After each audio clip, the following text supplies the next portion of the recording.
मौनी की हालत देखे बिना ही सुमित गुस्से में घर से अपनी कार लेकर चला गया। मौनी के सिर में चोट लगने के कारण उसका पूरा सिर शून्य हो गया था।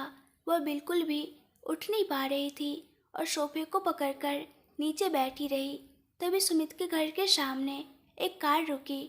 उसमें से लास्या उतरी और धीरे धीरे घर के अंदर आई। घर में कोई हलचल न होने पर वह सुमित को बुलाते हुए अंदर आई। सुमित और मौनी के बीच झगड़ा होने के समय घर में कोई नौकर नहीं था। क्या है, घर में कोई नहीं है, यह सोचते हुए वह घर में दाखिल हुई। क्योंकि दरवाज़ा भी खुला था, हॉल में उसने मौनी को सिर से खून बहते हुए नीचे बैठे देखा। ओ माय गॉड, ये क्या है? लास्या तुरंत मौनी के पास दौड़ी और कहा, मौनी, मौनी, मौनी क्या हुआ? सुमित कहाँ है? लास्या ने घबराकर पूछा और उसके घाव पर रुमाल रखा। मौनी ने लास्या को देखकर कहा, तुम्हारे जैसी महिलाओं के कारण ही वो मुझे छोड़कर चले गए। तुम्हारे जैसी भोली भाली औरतें शादी के बाद भी उनका पीछा करती है तो पुरुषों को घर में पत्नियां कैसे पसंद आएंगी? देखो, मैंने तुम्हें और उन्हें ऑफिस में गुप्त रूप से जो कुछ भी करते हुए देखा और पूछा कि तुम ऐसा क्यों कर रहे हो। इसलिए उन्होंने मुझे मारा और बोला, मैं अपनी मर्जी से करूँगा, मैं ऐसे ही घूमूंगा। उन्होंने मुझसे झगड़ा किया और बाहर चले गए। उनके पीछे सैकड़ों महिलाएं हैं, सिर्फ तुम ही नहीं। अब भी पता नहीं किसके पास गए होंगे। मौनी ने कहा, तुम ऐसा क्यों सोच रही हो मौनी? वास्तव में सुमित उतना बुरा नहीं है जितना तुम सोचती हो। हाँ, शादी से पहले सुमित के कई लड़कियों के साथ रिश्ते थे, लेकिन जब से तुम्हारी शादी हुई है उसने आज तक किसी भी लड़की का चेहरा नहीं देखा है, यहाँ तक कि मेरा भी नहीं।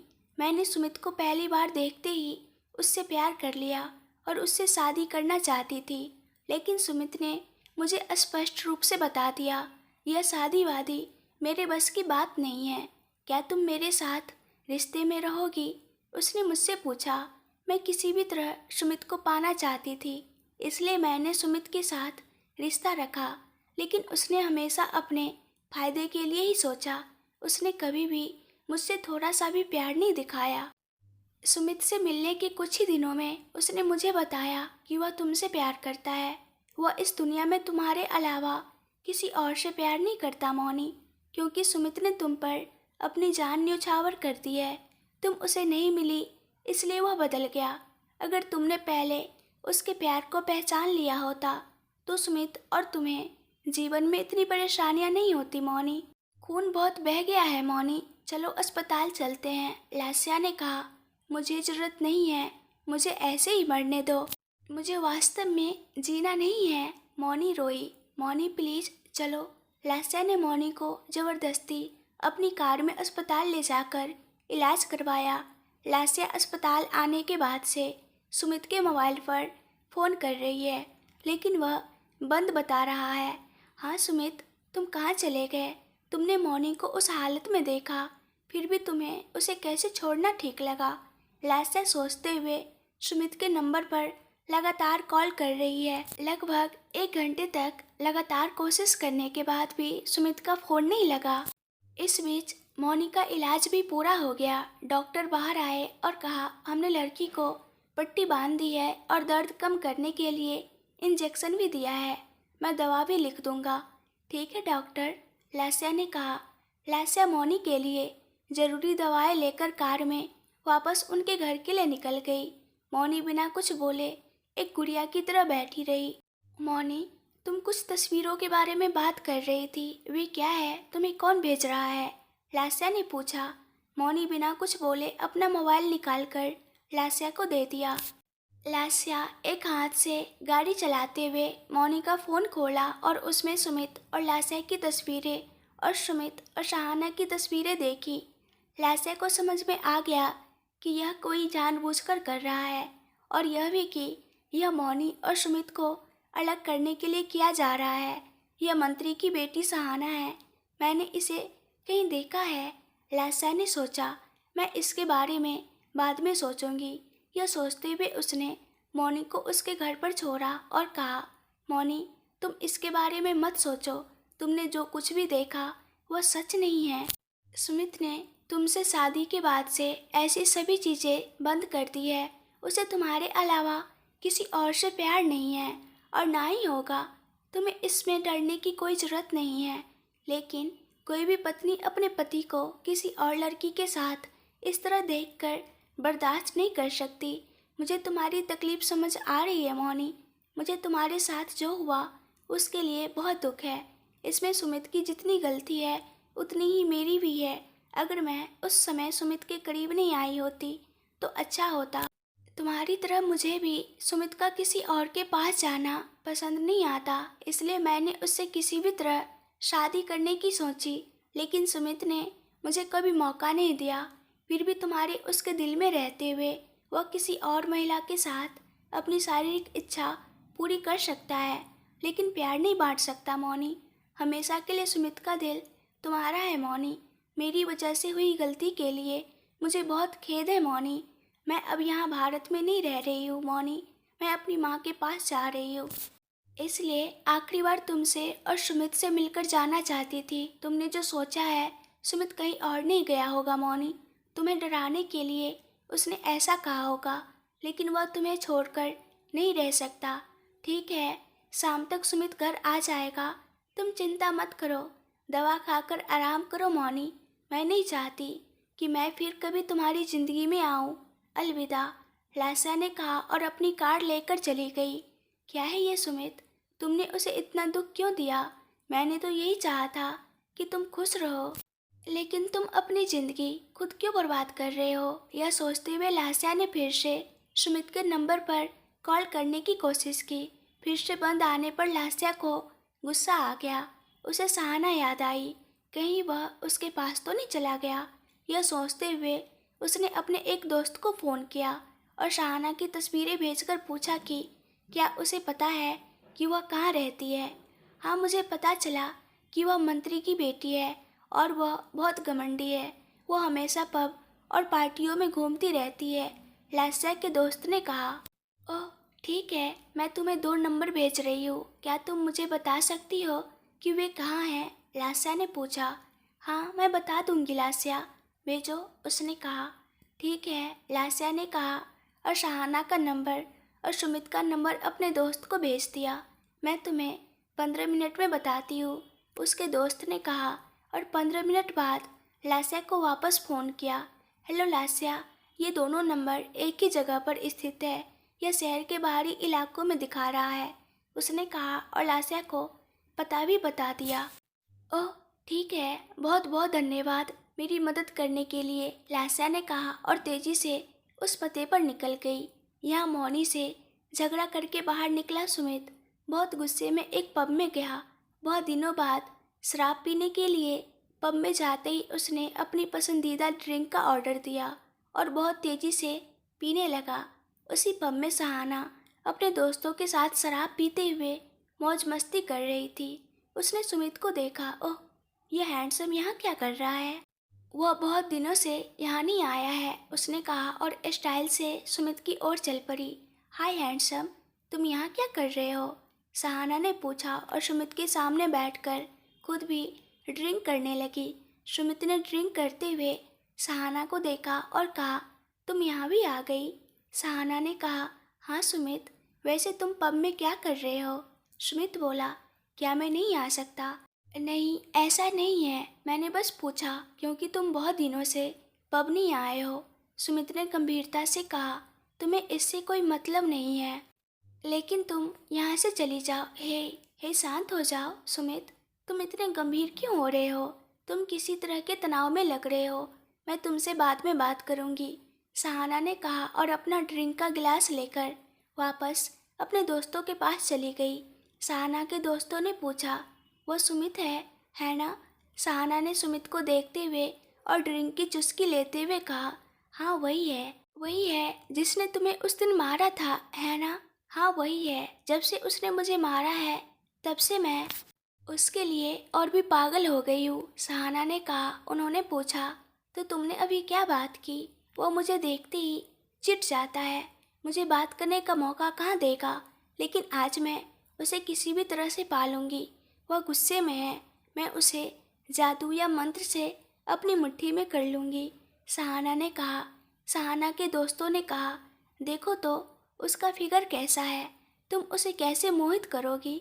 सहाना ने कहा, मैं कुछ न कुछ करूँगी, रुको। और थोड़ी देर सोचने के बाद वह सुमित के लिए ड्रिंक ले जा रहे वेटर को बुलाया। वह विनम्रतापूर्वक आया और सहाना के सामने खड़ा हो गया और पूछा, जी मैडम, क्या चाहिए। कुछ नहीं कहते हुए उसने सुमित के लिए ले जा रहे ड्रिंक में अपने बैग से सारी गोलियां निकालकर मिला दी। अरे मैडम, आप क्या कर रही है, आप इसमें क्या मिला रही है। उसने डरते हुए पूछा। कुछ नहीं, तुम चिंता मत करो, यह बात किसी को पता नहीं चलेगी। उसने उसके हाथ में कुछ पैसे रखे। लेकिन मैडम, अगर किसी को पता चल गया तो मेरी नौकरी चली जाएगी। उसने डरते हुए कहा। उसे कुछ नहीं होगा, बस नींद आएगी, मैं कह रही हूँ ना, डरो मत, जाओ। सहाना ने कहा। बेचारा डरते हुए गया और सुमित का ऑर्डर किया हुआ ड्रिंक उसके सामने रख दिया। सुमित बिना रुके बहुत शराब पी रहा था। पीते पीते 1 घंटे बाद उसे बहुत नींद आने लगी। उसने अपनी आंखें जबरदस्ती खोलने की कोशिश की, लेकिन वह नहीं कर सका। सुमित को इस तरह देखकर सहाना ने हल्की मुस्कान के साथ सोचा, देखती हूँ अब तुम मुझसे कैसे बचोगे। जब वह पूरी तरह से नशे में हो गया तो उसने पब के बाहर के गार्डों को बुलाया और कहा, ये मेरे दोस्त हैं, इन्हें थोड़ी ज़्यादा हो गई है, क्या आप इन्हें कार में बैठा देंगे। ठीक है मैडम। उन्होंने सुमित को पकड़ा और उसे सहाना की कार में बैठा दिया। वाह, मेरा प्लान सफल हो गया। सहाना खुशी से उछल पड़ी और अपने दोस्तों को अलविदा कहकर सुमित को लेकर शहर से थोड़ी दूर अपने गेस्ट हाउस ले गई। वह उसे वहां तक तो ले गई, लेकिन सुमित को वहां से अंदर ले जाना उसके लिए बहुत मुश्किल हो गया। हे भगवान, यह क्या आदमी है, तुम्हें अंदर कैसे ले जाओ। उसने धीरे से सुमित को कार से उतारा, उसके कंधे पर हाथ रखा और उसे सहारा देकर घर के अंदर एक बेडरूम में ले जाकर बिस्तर पर लिटा दिया। यह सहाना के लिए बहुत मुश्किल था। हे भगवान, उसने अपनी कमर पर हाथ रखकर कहा, अब तुम मुझसे कैसे बचोगे सुमित। और वह हंसी। ऐसा नहीं चलेगा, मैं परेशान हूँ, मुझे पसीना आ रहा है, मैं फ्रेश होकर आती हूँ और फिर तुम्हें देखती हूँ। सहाना फ्रेश होने के लिए बाथरूम में चली गई। आधे घंटे बाद सहाना अपने शरीर पर तौलिया लपेटे अपने गीले बालों को तौलियों से सुखाते हुए बाहर आई और बिस्तर पर लेटे सुमित को देखती रही। तुम कितने सुंदर हो सुमित, लड़कियां तो तुम्हारी सुंदरता पर फिदा हो जाती है। मैं तुम्हें पूरी तरह से अपना बनाना चाहती हूँ।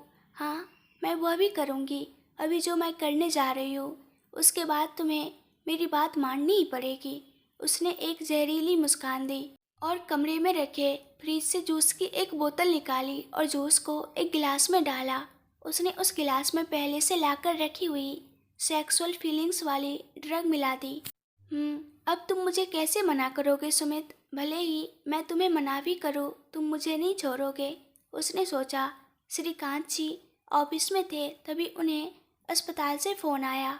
श्रीकांत जी ने फ़ोन उठाया और कहा, बताइए डॉक्टर। सर, आपने रूपा नाम की जिस मरीज को भर्ती कराया था वह अब नहीं रही। उसने आपसे कहा था कि अगर कुछ हो तो आपके बेटे को फ़ोन कर दे, लेकिन आपने उनका नंबर नहीं दिया, इसलिए हमने आपको सूचित करने के लिए फ़ोन किया। डॉक्टर ने कहा, ओह ठीक है डॉक्टर, हम अभी अस्पताल आ रहे हैं। श्रीकांत जी ने जल्दी से घर जाकर मानसा जी को साथ लिया और सुमित के घर के लिए निकल पड़े। बताइए क्या हुआ है, आप कुछ बता नहीं रहे हैं, अचानक आप सुमित के घर क्यों जा रहे हैं। मानसा जी ने पूछा। श्रीकांत जी ने कहा, मानसा, मौनी की माँ का निधन हो गया है। मानसा जी ने दुखी होकर पूछा, ओह कब। मुझे अभी अस्पताल से फ़ोन आया मानसा। सुमित को फ़ोन किया लेकिन उसका फ़ोन नहीं लग रहा था, इसलिए डॉक्टर ने मुझे फ़ोन किया। मानसा, तुम्हें अब बहू को सांत्वना देनी चाहिए, हमें उसके साथ खड़े होकर उसे हिम्मत देनी चाहिए। श्रीकांत जी ने कहा। ठीक है, मानसा जी ने कहा, लेकिन यह सुमित कहाँ गया मानसा, उसका फ़ोन नहीं लग रहा है, वह घर पर नहीं है, वह ऑफिस भी नहीं गया है, तो वह कहाँ गया होगा। श्रीकांत जी ने पूछा। मानसा जी ने कहा, क्या मतलब, वह घर पर नहीं है, ऑफिस में नहीं है, तो वह कहाँ गया होगा? मुझे भी समझ नहीं आ रहा मानसा। पहले हमें बहू को लेकर अस्पताल जाना चाहिए। चलो चलते हैं, बाद में उसे फ़ोन करेंगे। दोनों सुमित के घर गए। जब वे घर के अंदर गए तो उन्होंने देखा कि मौनी हॉल में सोफे पर बैठी हुई है और पीछे की ओर झुकी हुई है। मौनी के सिर पर पट्टी देखकर मानसा जी घबरा गई और उसके पास गई। ओह मौनी, क्या हुआ? मानसा जी की आवाज़ सुनकर मौनी ने आंखें खोली और उन्हें देखा। मौनी, यह तुम्हारे सिर पर पट्टी कैसी है? उन्होंने पूछा। मौनी ने कहा, वह आंटी, बस थोड़ी सी चोट है। इतनी बड़ी पट्टी लगी है और तुम कह रही हो कि छोटी सी चोट है। आखिर तुम्हें लगी कैसे? उन्होंने पूछा। मौनी ने झूठ कहा, मैं गिर गई थी आंटी। अरे तुम्हें देखकर चलना चाहिए था मौनी, उन्होंने कहा। ठीक है आंटी, कहते हुए मौनी पानी लाने के लिए उठी। मौनी, अभी इन सब की जरूरत नहीं है। सुमित कहाँ गया है? श्रीकांत जी ने पूछा। मौनी ने कहा, क्या वो ऑफिस में नहीं है अंकल? नहीं बेटा, इसलिए तो मैं तुमसे पूछ रहा हूँ। उन्होंने कहा, वो और कहाँ जाएगा? अपनी पसंदीदा लड़की के पास गया होगा। वो मुझे बताकर ही गया था। मौनी ने मन ही मन सोचा। मौनी, श्रीकांत जी के बुलाने पर मौनी ने कहा, हाँ अंकल जी। मौनी, हमें एक बार तुम्हारी माँ के अस्पताल जाना होगा। डॉक्टरों का फ़ोन आया था, श्रीकांत जी ने बताया। मौनी घबराकर बोली, माँ को क्या हुआ अंकल जी? मौनी की आंखों में पहले से ही आंसू भर आए थे। श्रीकांत जी ने कहा, यह हमें अस्पताल पहुंचने पर ही पता चलेगा मौनी। मौनी जल्दी से बोली, तो चलिए चलते हैं अंकल जी। श्रीकांत जी ने मानसा जी की ओर देखा तो मानसा जी ने आकर मौनी से कहा, हाँ मौनी, चलो चलते हैं, और तीनों अस्पताल के लिए निकल पड़े। रास्ते भर मौनी रोती रही। माँ को कुछ नहीं होना चाहिए, वह ठीक होनी चाहिए। अगर वह ठीक रही तो मैं उनकी देखभाल कर सकती हूँ। मौनी को देखकर श्रीकांत जी और मानसा जी भी बहुत दुखी हो रहे थे। अस्पताल पहुँचते ही तीनों अंदर गए। जब वे अंदर गए तो देखा कि डॉक्टर रूपा जी के पास ही खड़े हैं। मौनी ने डॉक्टर से पूछा, डॉक्टर, मेरी माँ को क्या हुआ? डॉक्टर ने कहा, मैडम, उनका 1 घंटे पहले निधन हो गया।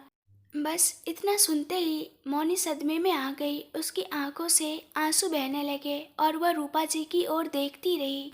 वह अपनी माँ को देखते हुए बोली, क्या तुम भी मुझे छोड़कर चली गई माँ? क्या तुम्हें भी मुझसे प्यार नहीं है? सब मुझे छोड़कर जा रहे हैं। क्यों माँ? मैंने सोचा था कि अगर तुम ऐसे भी रहोगी तो मैं तुम्हारी देखभाल कर सकूंगी, लेकिन तुमने मुझे वो सौभाग्य भी नहीं दिया। और मौनी रूपा जी पर गिरकर फूट फूट कर रोने लगी।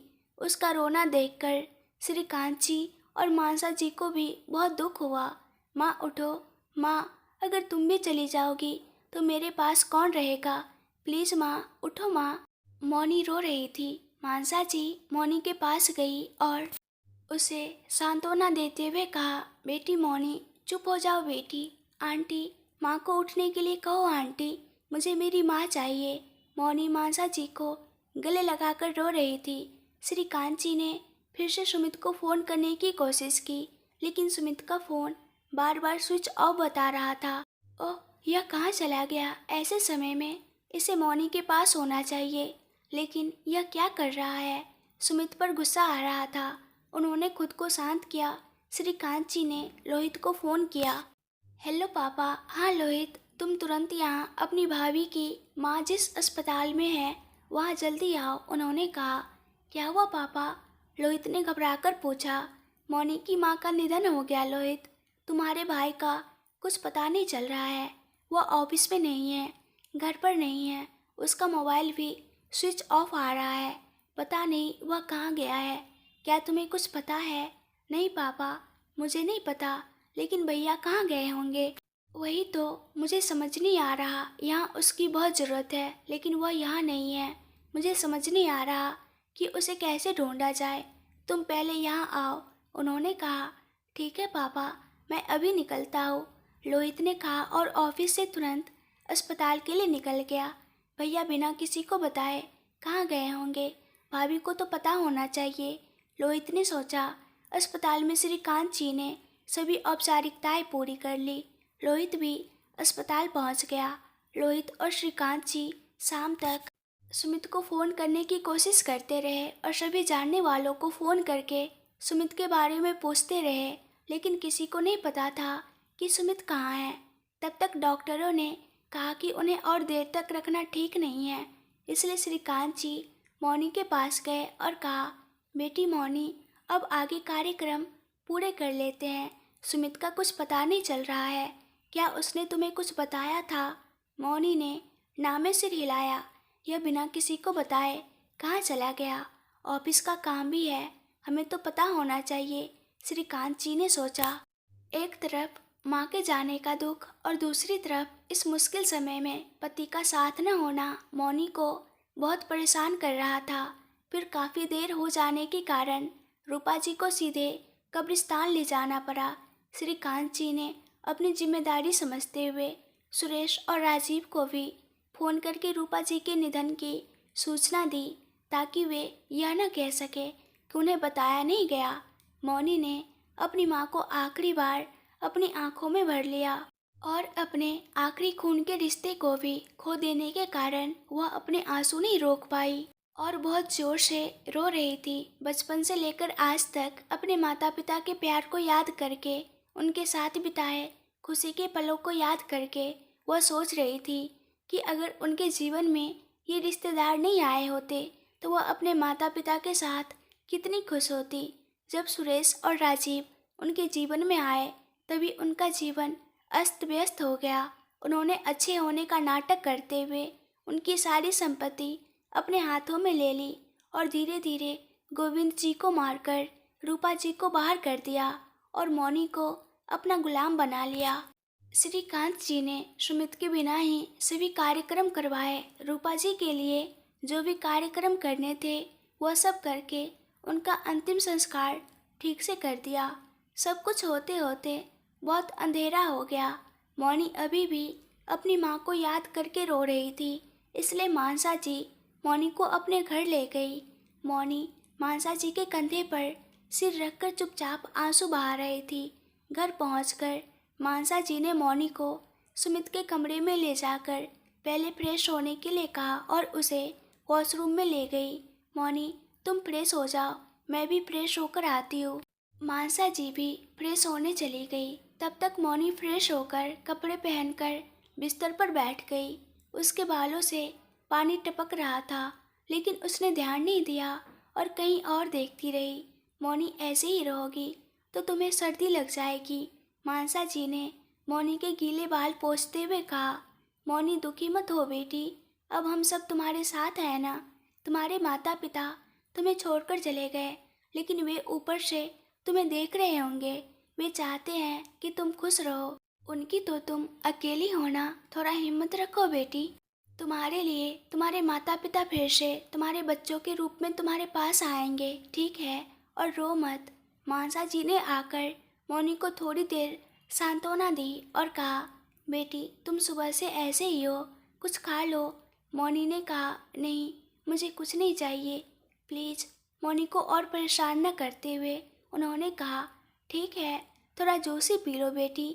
और नौकरानी से जूस मंगवाकर खुद मौनी को थोड़ा पिलाया। बस अब मैं थोड़ी देर सोना चाहती हूँ, मौनी ने कहा। मौनी को भी थोड़ा आराम चाहिए।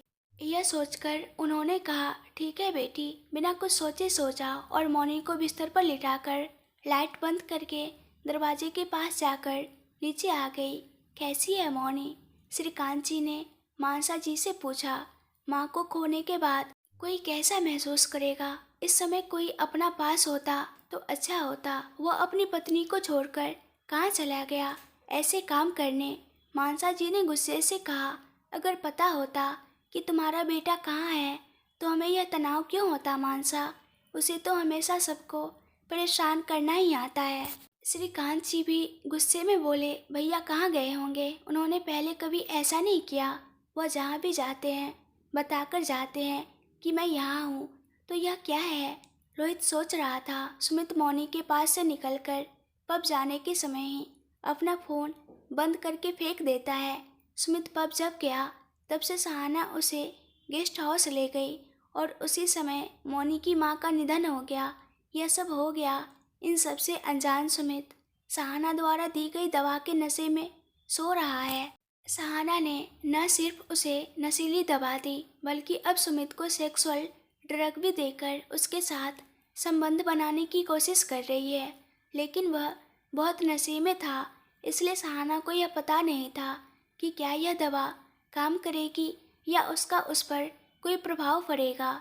इसलिए वह सुबह तक इंतजार कर रही थी। सहाना पूरी रात सुमित को देखती रही। यहाँ मौनी सुबह जल्दी उठी, फ्रेश हुई और नीचे आ गई। मौनी, तुम उठ गई, मैं तुम्हारे पास ही आने वाली थी। चलो थोड़ा नाश्ता कर लो बेटी, मानसा जी ने कहा। मुझे कुछ नहीं खाना, मैं घर जा रही हूँ। अगर वह आए तो वह पहले वहीं आएगा, है ना? मौनी ने कहा। सुमित आएगा तो फ़ोन करेगा ना मौनी, मैं उसे यहीं आने के लिए कहूँगी। तुम अकेली वहाँ कैसे रहोगी? उन्होंने कहा। नहीं आंटी, मैं जा रही हूँ, मौनी ने कहा। मौनी की बातों से मानसा जी को समझ नहीं आया कि क्या कहे। वह अकेला रहना चाहती है। उन्होंने सोचा और कहा, ठीक है बेटी, लोहित तुम्हें घर छोड़ देगा, घर पर ध्यान रखना। ठीक है आंटी, मौनी ने बिना किसी भावना के कहा और कार में बैठ गई। लोहित मौनी को उनके घर ले गया और कहा, भाभी, भैया के बारे में चिंता मत करो, उन्होंने पहले कभी ऐसा नहीं किया। मुझे नहीं पता कि भैया कहाँ है, मैं शाम तक पता लगा लूँगा कि भैया कहाँ है। आप ध्यान रखना भाभी, लोहित ने कहा। लोहित की बातों पर मौनी ने हाँ में सिर हिलाया और घर में जाकर हॉल में बैठ गई। सुबह के 9 बज रहे थे। सुमित धीरे धीरे हिल रहा था। उसे आंखें खोलने में परेशानी हो रही थी।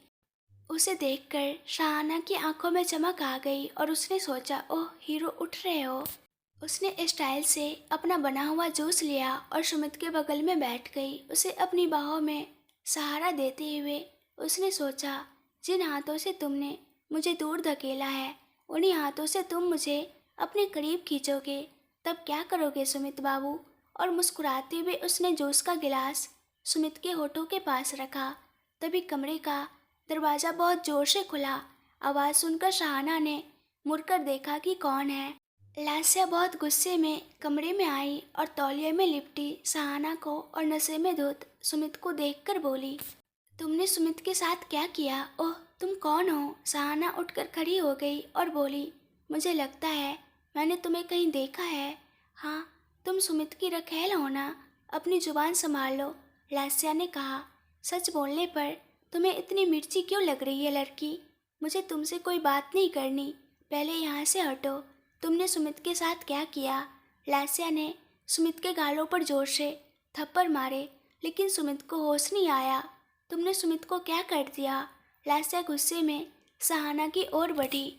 शाहाना ने अपनी उंगलियों से अपने बाल को घुमाते हुए कहा, तुमने इतने दिनों तक उसके साथ जो किया, मैं भी वही करने जा रही हूँ। शाहाना ने आंखें घुमाते हुए कहा, तुम्हें शर्म नहीं आती? तुमने उसे नशा देकर यहाँ लाया, क्या तुम इंसान हो? तो शाहाना बोली, तुम इतनी पवित्र क्यों बन रही हो? तुम भी तो उसके साथ सोई हो ना? क्या तुम अकेली ही रहोगी? अगर मैं उसके साथ रहूँगी तो तुम्हें क्या दिक्कत है? लास्या बोली, क्योंकि उसकी शादी हो चुकी है, वह ये सब छोड़कर अपनी पत्नी के साथ खुशी से रहना चाहता है।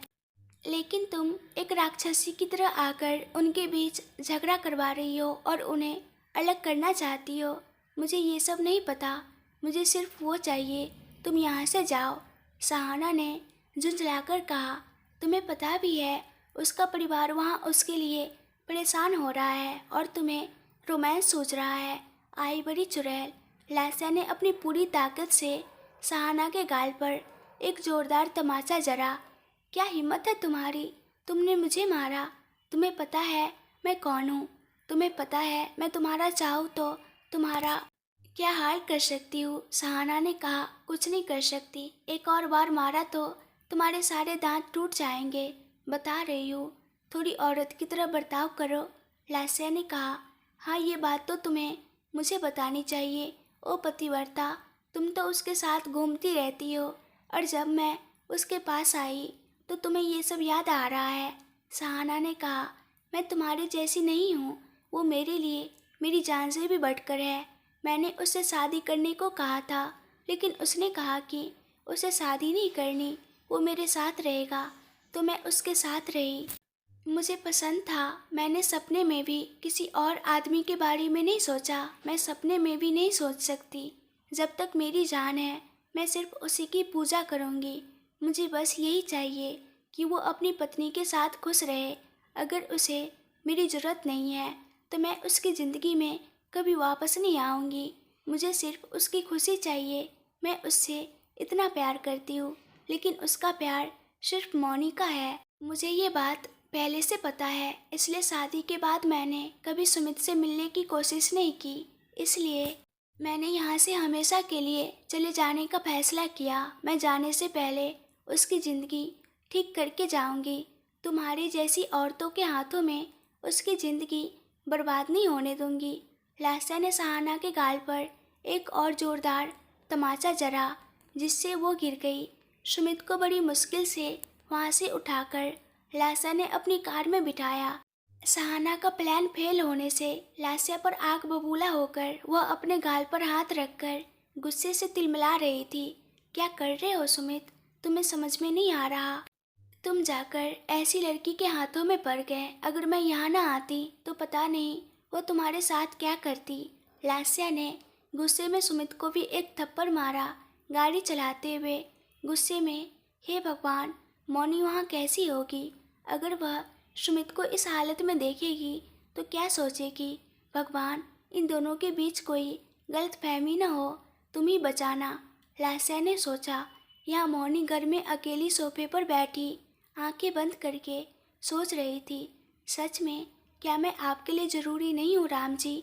क्या आपने मुझसे सिर्फ टाइम पास के लिए शादी की थी? क्या आप लोग मेरी ज़िंदगी से खेल रहे हैं? हर किसी को मेरी ज़िंदगी से खेलना अच्छा लगता है, वह सोच रही थी। तभी उसे लगा कि कोई उसके सामने आया है। मौनी ने आंखें खोलकर देखा। विशाल उसे देखकर मुस्कुरा रहा था। विशाल को देखकर मौनी घबरा गई और बोली, तुम यहाँ क्या कर रहे हो? तुम्हें अंदर किसने आने दिया? मुझे किसी ने नहीं भेजा, मैं खुद आया हूँ। तुम्हें यहाँ कोई काम नहीं है, तुम यहाँ से चले जाओ। मौनी ने गुस्से में कहा, मैं जा रहा हूँ, लेकिन अकेला नहीं, तुम्हें भी अपने साथ ले जा रहा हूँ। अब देखता हूँ कौन रोकता है। विशाल ने मौनी का हाथ कसकर पकड़ लिया। अगर आप लोगों को ये कहानी पसंद आ रही है और इस कहानी के आगे के पार्ट्स भी देखने हैं, तो प्लीज़ ढेर सारे कमेंट्स करके बताइए और मेरे चैनल को सब्सक्राइब कर दीजिए। इस वीडियो को लाइक एंड शेयर कर दीजिएगा। Thank you.